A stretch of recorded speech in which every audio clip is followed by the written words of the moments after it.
Chapter 26. Now there was a famine in the land, besides the previous famine in Abraham's time.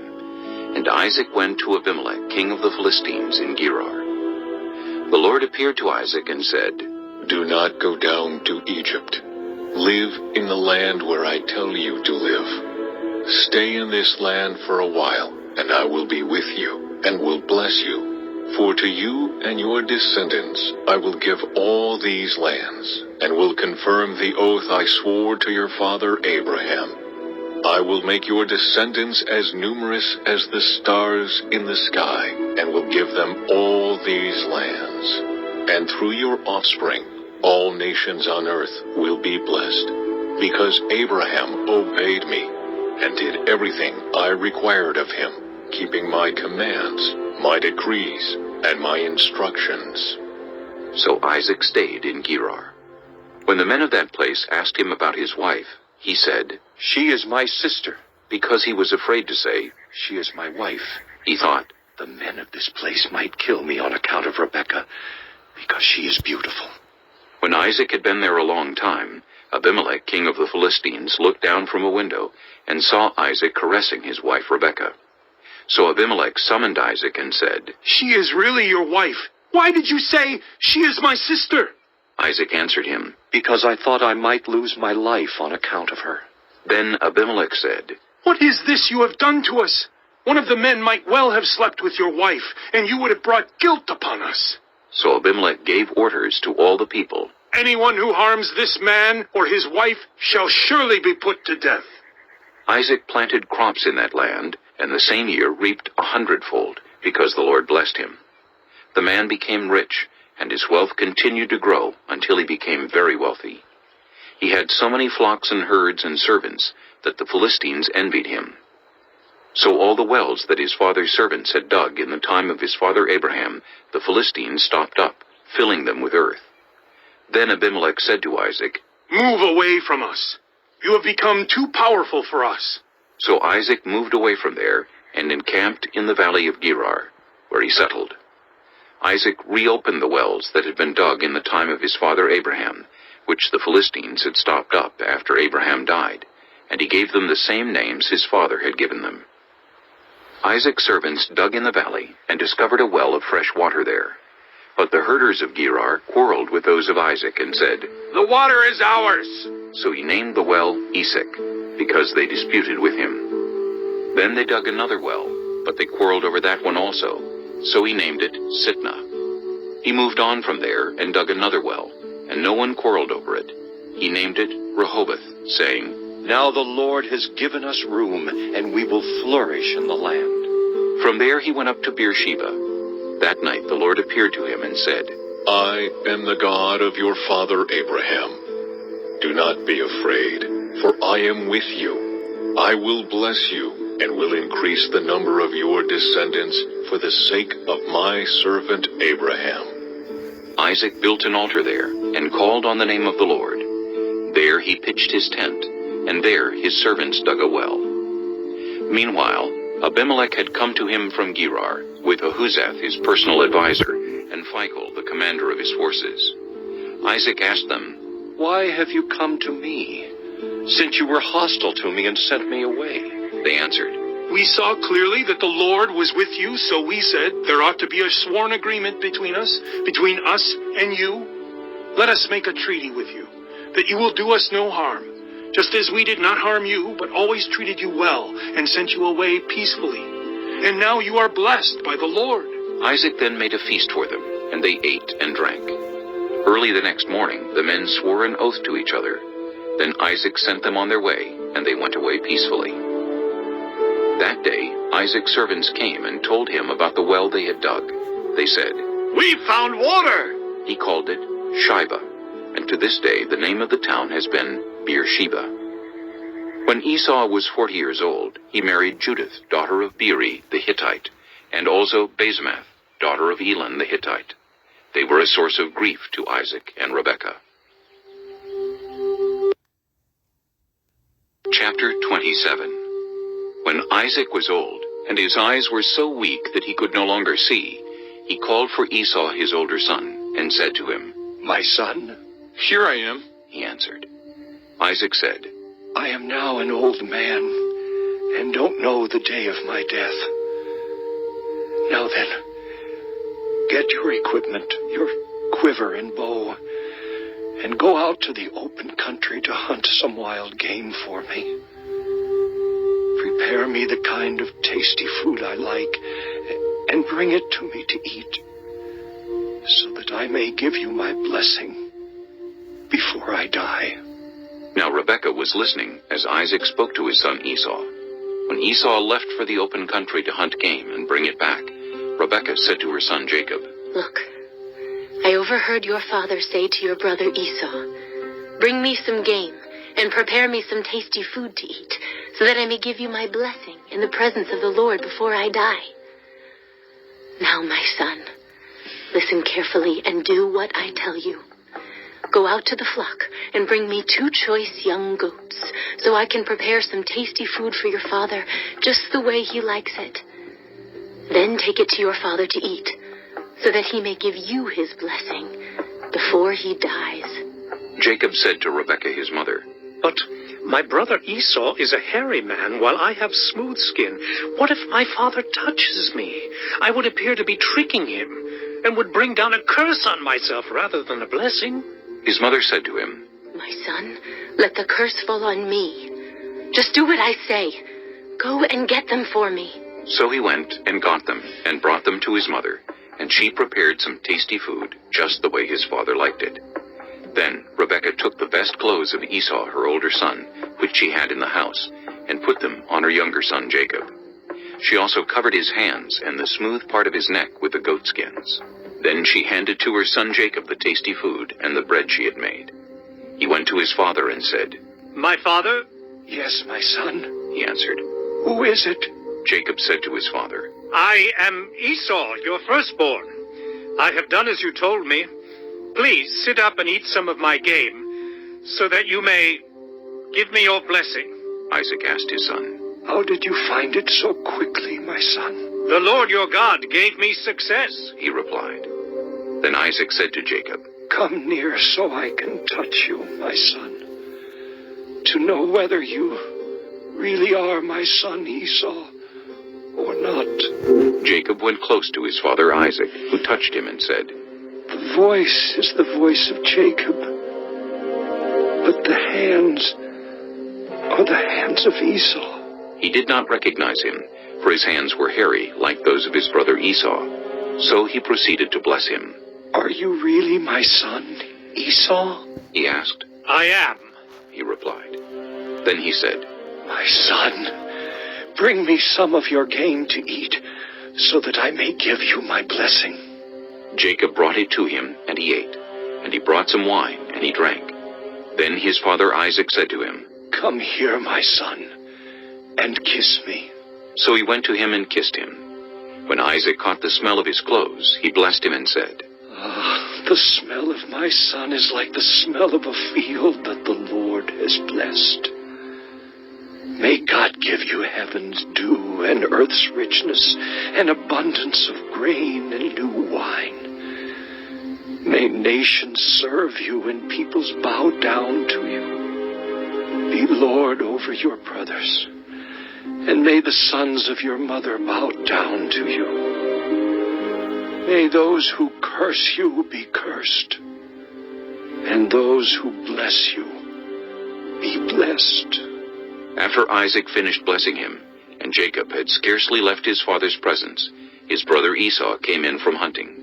He too prepared some tasty food and brought it to his father.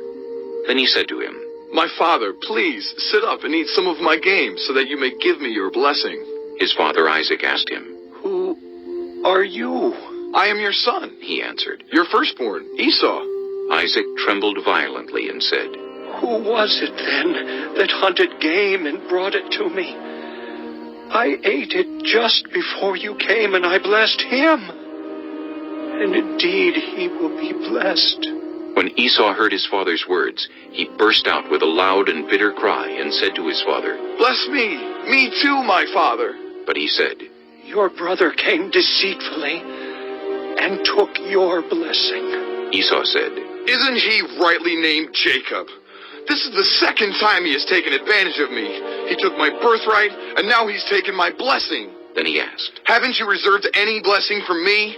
Isaac answered Esau, I have made him lord over you, and have made all his relatives his servants, and I have sustained him with grain and new wine. So what can I possibly do for you, my son? Esau said to his father, Do you have only one blessing, my father? Bless me too, my father. Then Esau wept aloud. His father Isaac answered him, Your dwelling will be away from the earth's richness, away from the dew of heaven above. You will live by the sword, and you will serve your brother. But when you grow restless, you will throw his yoke from off your neck. Esau held a grudge against Jacob because of the blessing his father had given him. He said to himself, The days of mourning for my father are near. Then I will kill my brother Jacob. When Rebekah was told what her older son Esau had said, she sent for her younger son Jacob and said to him, Your brother Esau is planning to avenge himself by killing you. Now then, my son, do what I say. Flee at once to my brother Laban in Haran. Stay with him for a while until your brother's fury subsides. When your brother is no longer angry with you and forgets what you did to him, I'll send word for you to come back from there. Why should I lose both of you in one day? Then Rebekah said to Isaac, I'm disgusted with living because of these Hittite women. If Jacob takes a wife from among the women of this land, from Hittite women like these, my life will not be worth living. Chapter 28. So Isaac called for Jacob and blessed him. Then he commanded him, Do not marry a Canaanite woman. Go at once to Paddan Aram, to the house of your mother's father Bethuel. Take a wife for yourself there, from among the daughters of Laban, your mother's brother. May God Almighty bless you and make you fruitful and increase your numbers until you become a community of peoples. May he give you and your descendants the blessing given to Abraham, so that you may take possession of the land where you now reside as a foreigner, the land God gave to Abraham. Then Isaac sent Jacob on his way, and he went to Paddan Aram, to Laban, son of Bethuel the Aramean, the brother of Rebekah, who was the mother of Jacob and Esau. Now Esau learned that Isaac had blessed Jacob, and had sent him to Paddan Aram to take a wife from there, and that when he blessed him he commanded him, Do not marry a Canaanite woman, and that Jacob had obeyed his father and mother, and had gone to Paddan Aram. Esau then realized how displeasing the Canaanite women were to his father Isaac. So he went to Ishmael and married Mahalath, the sister of Nebaioth, and daughter of Ishmael, son of Abraham, in addition to the wives he already had. Jacob left Beersheba and set out for Haran. When he reached a certain place, he stopped for the night because the sun had set. Taking one of the stones there, he put it under his head and lay down to sleep. He had a dream in which he saw a stairway resting on the earth, with its top reaching to heaven, and the angels of God were ascending and descending on it. There above it stood the Lord, and he said, I am the Lord, the God of your father Abraham, and the God of Isaac. I will give you and your descendants the land on which you are lying. Your descendants will be like the dust of the earth, and you will spread out to the west and to the east, to the north and to the south. All peoples on earth will be blessed through you and your offspring.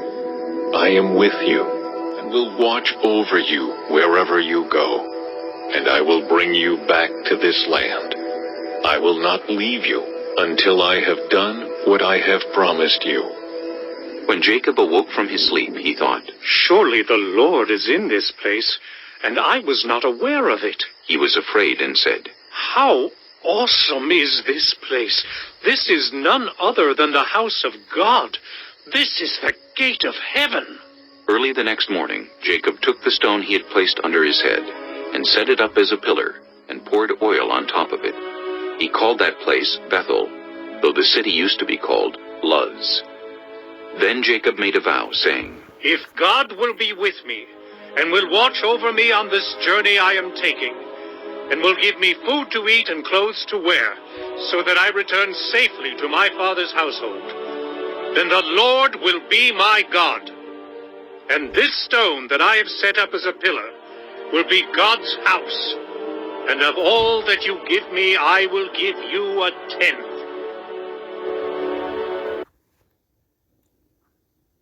Chapter 29. Then Jacob continued on his journey, and came to the land of the eastern peoples. There he saw a well in the open country, with 3 flocks of sheep lying near it, because the flocks were watered from that well. The stone over the mouth of the well was large. When all the flocks were gathered there, the shepherds would roll the stone away from the well's mouth and water the sheep. Then they would return the stone to its place over the mouth of the well. Jacob asked the shepherds, My brothers, where are you from? We're from Haran. They replied. He said to them, Do you know Laban, Nahor's grandson? Yes, we know him. They answered. Then Jacob asked them, Is he well? Yes, he is. They said. And here comes his daughter Rachel with the sheep. Look, He said, the sun is still high. It is not time for the flocks to be gathered. Water the sheep and take them back to pasture. We can't, they replied. until all the flocks are gathered and the stone has been rolled away from the mouth of the well. Then we will water the sheep. While he was still talking with them, Rachel came with her father's sheep, for she was a shepherd. When Jacob saw Rachel, daughter of his uncle Laban, and Laban's sheep, he went over and rolled the stone away from the mouth of the well, and watered his uncle's sheep. Then Jacob kissed Rachel, and began to weep aloud. He had told Rachel that he was a relative of her father, and a son of Rebekah, so she ran and told her father. As soon as Laban heard the news about Jacob, his sister's son, he hurried to meet him. He embraced him and kissed him, and brought him to his home. And there Jacob told him all these things. Then Laban said to him, You are my own flesh and blood. After Jacob had stayed with him for a whole month, Laban said to him, Just because you are a relative of mine, should you work for me for nothing? Tell me what your wages should be. Now Laban had 2 daughters. The name of the older was Leah, and the name of the younger was Rachel. Leah had weak eyes, but Rachel had a lovely figure and was beautiful. Jacob was in love with Rachel and said, I'll work for you 7 years in return for your younger daughter Rachel. Laban said, It's better that I give her to you than to some other man. Stay here with me. So Jacob served 7 years to get Rachel, but they seemed like only a few days to him because of his love for her. Then Jacob said to Laban, Give me my wife. My time is completed, and I want to make love to her. So Laban brought together all the people of the place and gave a feast. But when evening came, he took his daughter Leah and brought her to Jacob, and Jacob made love to her. And Laban gave his servant Zilpah to his daughter as her attendant. When morning came, there was Leah. So Jacob said to Laban, What is this you have done to me? I served you for Rachel, didn't I? Why have you deceived me? Laban replied, It is not our custom here to give the younger daughter in marriage before the older one. Finish this daughter's bridal week. Then we will give you the younger one also, in return for another 7 years of work. And Jacob did so. He finished the week with Leah, and then Laban gave him his daughter Rachel to be his wife. Laban gave his servant Bilhah to his daughter Rachel as her attendant. Jacob made love to Rachel also, and his love for Rachel was greater than his love for Leah. And he worked for Laban another 7 years. When the Lord saw that Leah was not loved, he enabled her to conceive, but Rachel remained childless. Leah became pregnant and gave birth to a son. She named him Reuben, for she said, It is because the Lord has seen my misery. Surely my husband will love me now. She conceived again, and when she gave birth to a son, she said, Because the Lord heard that I am not loved, he gave me this one too. So she named him Simeon. Again she conceived, and when she gave birth to a son, she said, Now at last my husband will become attached to me, because I have borne him 3 sons. So he was named Levi. She conceived again, and when she gave birth to a son, she said, This time I will praise the Lord. So she named him Judah. Then she stopped having children. Chapter 30. When Rachel saw that she was not bearing Jacob any children, she became jealous of her sister. So she said to Jacob, "Give me children, or I'll die." Jacob became angry with her and said, Am I in the place of God, who has kept you from having children? Then she said, "Here is Bilhah, my servant. Sleep with her so that she can bear children for me, and I too can build a family through her." So she gave him her servant Bilhah as a wife. Jacob slept with her, and she became pregnant and bore him a son. Then Rachel said, "God has vindicated me. He has listened to my plea and given me a son." Because of this, she named him Dan. Rachel's servant Bilhah conceived again and bore Jacob a second son. Then Rachel said, "I have had a great struggle with my sister, and I have won." So she named him Naphtali. When Leah saw that she had stopped having children, she took her servant Zilpah and gave her to Jacob as a wife. Leah's servant Zilpah bore Jacob a son. Then Leah said, "What good fortune." So she named him Gad. Leah's servant Zilpah bore Jacob a second son. Then Leah said, "How happy I am. The women will call me happy." So she named him Asher. During wheat harvest, Reuben went out into the fields and found some mandrake plants, which he brought to his mother Leah. Rachel said to Leah, "Please give me some of your son's mandrakes." but she said to her, "Wasn't it enough that you took away my husband?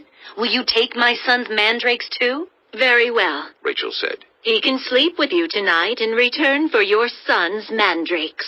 So when Jacob came in from the fields that evening, Leah went out to meet him. "You must sleep with me. She said. I have hired you with my son's mandrakes." So he slept with her that night. God listened to Leah, and she became pregnant and bore Jacob a fifth son. Then Leah said, "God has rewarded me for giving my servant to my husband." So she named him Issachar. Leah conceived again and bore Jacob a sixth son. Then Leah said, "God has presented me with a precious gift. This time my husband will treat me with honor, because I have borne him 6 sons." So she named him Zebulun. Some time later she gave birth to a daughter and named her Dinah. Then God remembered Rachel. He listened to her and enabled her to conceive. She became pregnant and gave birth to a son, and said, "God has taken away my disgrace." She named him Joseph, and said, "May the Lord add to me another son." After Rachel gave birth to Joseph, Jacob said to Laban, Send me on my way so I can go back to my own homeland. Give me my wives and children for whom I have served you, and I will be on my way. You know how much work I've done for you. But Laban said to him, If I have found favor in your eyes, please stay. I have learned by divination that the Lord has blessed me because of you. He added, Name your wages, and I will pay them. Jacob said to him, You know how I have worked for you and how your livestock has fared under my care. The little you had before I came has increased greatly, and the Lord has blessed you wherever I have been. But now, when may I do something for my own household? What shall I give you? He asked. Don't give me anything. Jacob replied, But if you will do this one thing for me, I will go on tending your flocks and watching over them. Let me go through all your flocks today, and remove from them every speckled or spotted sheep, every dark-colored lamb, and every spotted or speckled goat. They will be my wages. And my honesty will testify for me in the future whenever you check on the wages you have paid me. Any goat in my possession that is not speckled or spotted, or any lamb that is not dark-colored, will be considered stolen. Agreed, said Laban. Let it be as you have said. That same day he removed all the male goats that were streaked or spotted, and all the speckled or spotted female goats, all that had white on them, and all the dark-colored lambs, and he placed them in the care of his sons. Then he put a 3-day journey between himself and Jacob, while Jacob continued to tend the rest of Laban's flocks. Jacob, however, took fresh-cut branches from poplar, almond, and plane trees, and made white stripes on them by peeling the bark and exposing the white inner wood of the branches. Then he placed the peeled branches in all the watering troughs, so that they would be directly in front of the flocks when they came to drink. When the flocks were in heat and came to drink, They mated in front of the branches, and they bore young that were streaked or speckled or spotted. Jacob set apart the young of the flock by themselves, but made the rest face the streaked and dark-colored animals that belonged to Laban. Thus he made separate flocks for himself, and did not put them with Laban's animals. Whenever the stronger females were in heat, Jacob would place the branches in the troughs in front of the animals, so they would mate near the branches. But if the animals were weak, he would not place them there.